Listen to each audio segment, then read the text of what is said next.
This episode will be dedicated to solo artist Violet Grohl and her latest release, Cool Buzz. And if you'd like to hear more, please stick around. This is All Gas, No Trash. My name's Adam, and welcome back to the program, and welcome to a brand new episode. Color me surprised to find out that Violet Grohl has released a new single called Cool Buzz this past Monday, and I found out a little after the fact. I think it was like Tuesday or Wednesday that I saw somebody had posted it on a subreddit, or maybe it was the lyric video that was posted on YouTube that came out.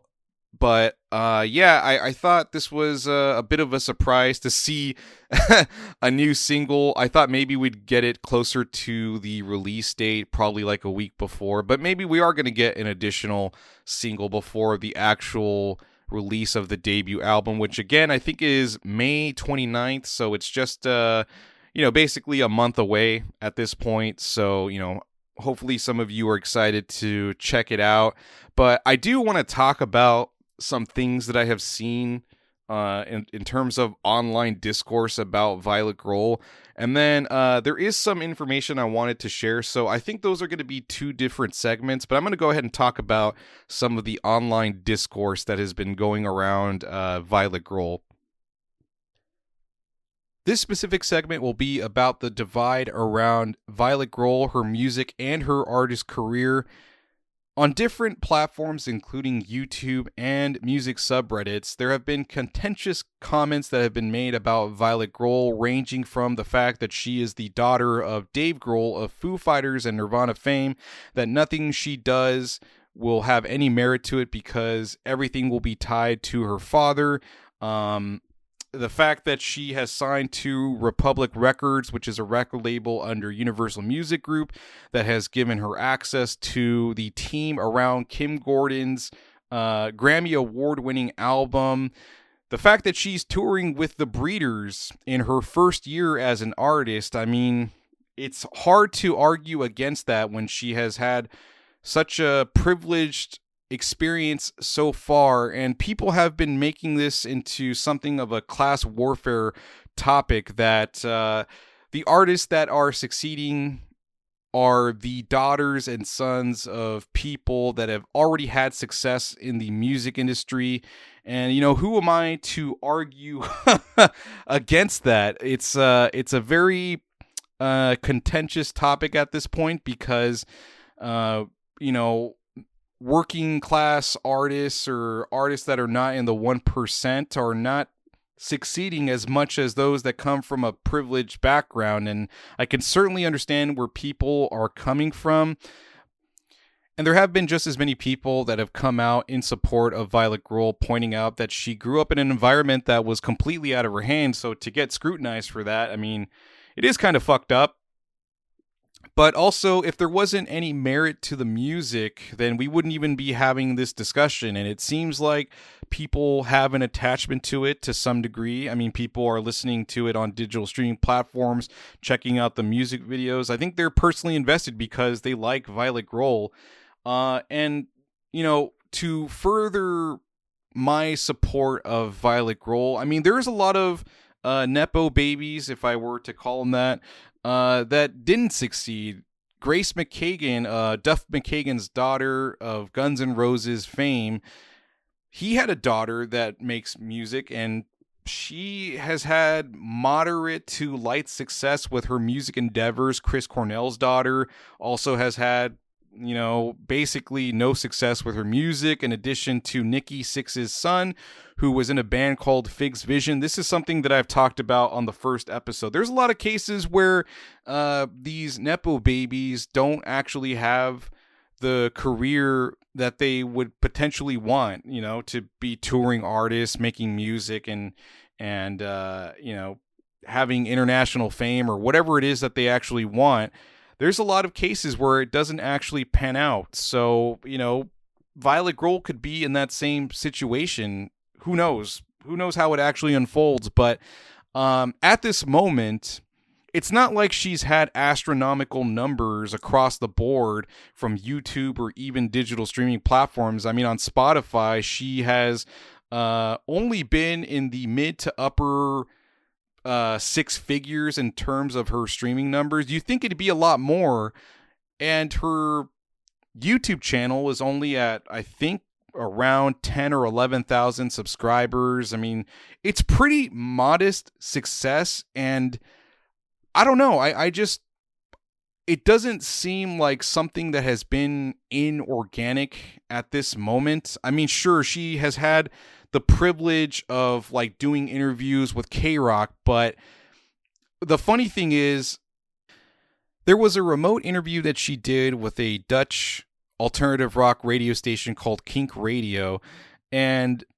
I was actually surprised for her to do something like that because I was under the impression that for somebody that is signed to a Universal Music Group record label, that there would only be certain channels or circuits that she would be I guess showcased on. Like K Rock would make sense, Pitchfork, Pigeons and Planes, Brooklyn Vegan, things like that. But for her to do this interview with something that's outside the United States, I, at least to me, suggests the idea that she's not above anything, and she wants to get her music out there. She wants to connect with different people. She's not gatekeeping herself. And the way that she conducted herself in both the K Rock interview and the Kink Radio interview, she, to me, comes across as intelligent, like knowledgeable in music, and very poised. Like, I don't know. It's just, it's hard to hate on her because she's so she's so likable. And I don't even like Foo Fighters. I don't even like Nirvana all that much.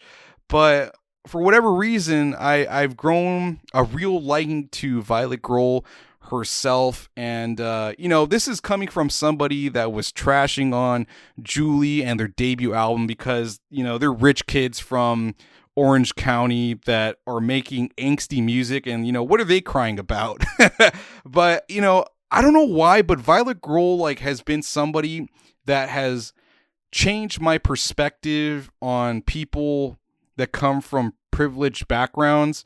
Because these people want to try something out and they want to make music, and not everybody fucking succeeds. Like, there is maybe a skewed bias based on the people that actually do succeed, and where the vast majority don't. Like, we don't talk about those. Like some of the people that I mentioned, Grace McKagan, Chris Cornell's daughter, Nikki Sixx's son. You don't really hear about those people because they never made it. But yeah, I don't know. Violet Grohl has kind of changed my opinion about people that come from, I guess, privileged backgrounds. And, for better or for worse, if you guys have comments on that, you can certainly share that in the comments section. I'm sure we'll, I don't know, man, like, good music is good music. So that's the attitude I've been taking lately. And, I am somebody that tries to promote independent artists, and I try to push that as much as anything. But this is just somebody that I really enjoy. And yeah, I don't have anything else to add. But I do want to talk about some of the things that were discussed in both the K Rock and Kink Radio interviews that Violet Grohl did. So we'll go ahead and do that in the next segment, because some of it was tied to Cool Buzz and just the debut album in general. So we'll talk about that shortly. Actually, just the next segment. So I'm going to end this one. I think we're going to change it up and make this segment about the fun miscellaneous information that I found out about Violet Grohl via the Kink Radio and also K Rock interview that she did. So to start off, the title of the debut album is based on a phrase that both Violet Grohl and I guess her friend named Persia would say to each other whenever they would like bicker with one another or poke fun at each other, that say, "Be sweet to me." And it's something that she had written in her notes that I guess stood out to her and felt like a appropriate name for her debut album. And in addition to that, she also talked about David Lynch and how much of an inspiration he was to her in terms of like anything that had to do with creative stuff, especially with music. She felt that David Lynch was a great source of inspiration to her. Also pointing out that Twin Peaks Fire Walk With Me is possibly her favorite movie of all time. And there was additional information shared about 595, the previous single from Violet Grohl that was inspired by a phone sex line shirt that Violet Grohl had, and Kink Radio got a little bit more info about the song. A woman named Eileen Warnos, who was a prostitute that became a serial killer that had either shot, killed, or robbed several of her victims, her male client victims. And she claims that this was done in self-defense, that attempts of rape were made on her, or she was actually raped. Though later, she dropped that defense later on.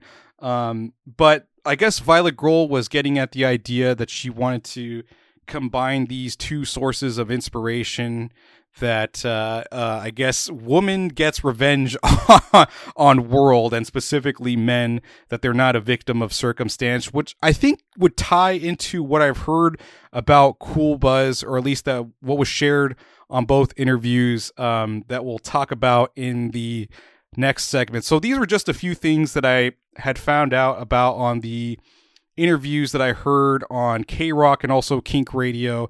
So let's go ahead and get to some info about Cool Buzz in the next segment. With respect to Cool Buzz itself, Violet Grohl stated that this song was inspired by punk spaces that espouse the idea that everybody is on equal terms on stage and in the audience. However, that is contradictory to what I guess Violet Grohl had experienced, that women are treated as less than.